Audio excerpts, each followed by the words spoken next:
You know how people always say that great public speakers are just born with it? Well, I'm here to tell you that's a complete myth. Today, we're going to bust that idea wide open. Because public speaking isn't some magic talent you either have or you don't. It's a skill. And just like any skill, you can learn it, you can practice it, and you can turn that heart-pounding stage fright into genuine, rock-solid confidence. Sound familiar? The moment you realize you have to speak in front of a group, your body just goes into full-on rebellion mode. Your heart starts pounding out of your chest, your palms get all clammy, and your voice gets that little shake to it. If you're nodding your head right now, trust me, you are in very, very good company. This is the classic reaction to a fear that so many of us share. Believe it or not, this feeling actually has a name: glossophobia. And here's the most important thing to get right from the start. The goal isn't to make this fear magically disappear. That's just not realistic. The real goal, the achievable one, is to learn how to manage it, to take all that nervous energy and actually channel it into making your speech even more dynamic and engaging. So where do we start with a fear this big and this common? Well, the very first step is maybe the simplest, but also the most powerful. You just have to acknowledge it.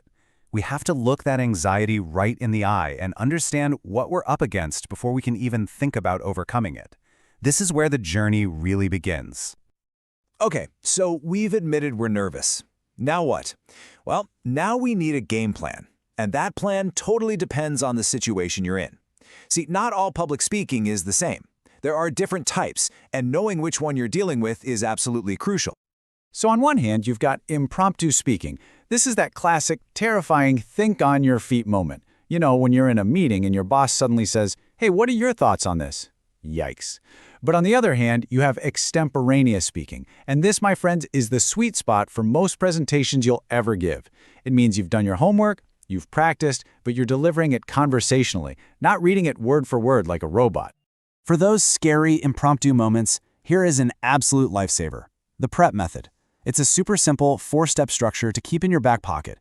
First, you make your point. Then, you give a reason why. Follow that with a specific example. And finally, you wrap it all up by restating your point. PREP. This little framework is your secret weapon to sound clear and confident even when you've been put on the spot. Okay, let's switch gears to those speeches where you actually have time to get ready. When it comes to crushing your anxiety and delivering a fantastic talk, there is nothing, and I really mean nothing, more powerful than solid preparation. This is your superpower. It's how you build your confidence from the ground up, brick by brick. For an awesome extemporaneous speech, just think of it in 4 simple stages. First, analyze. Who are you talking to and what do you want them to walk away with? Next, you research your topic. Then, you build the skeleton of your talk, the outline, a clear beginning, middle, and end. And finally, the step that so many people skip, but it's the most important one. You practice, out loud, over and over again until the words feel like your own.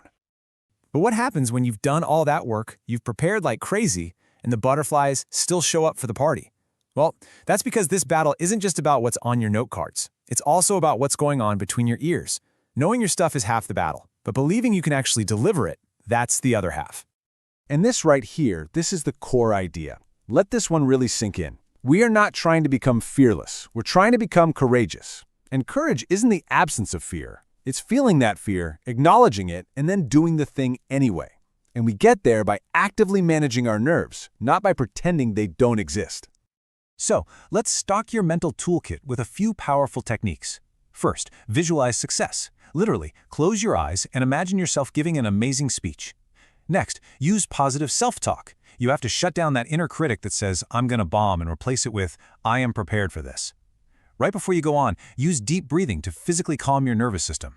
And maybe the most important tool of all, focus on the message. Make it about your audience and what you want to share with them, not about your own fear. All right, you're prepared, your head's in the right place. Now, it's showtime. This is the final piece of the puzzle, your delivery. This is how you take all that great content and breathe life into it, how you really connect with the people in the room. And please, never ever underestimate this. Your ideas could be absolutely brilliant, but if your delivery is flat and uninspired, that brilliant message gets lost. Your voice and your body, these are the instruments you use to play the music of your speech. Think of it like this. You're communicating through 2 channels at the same time.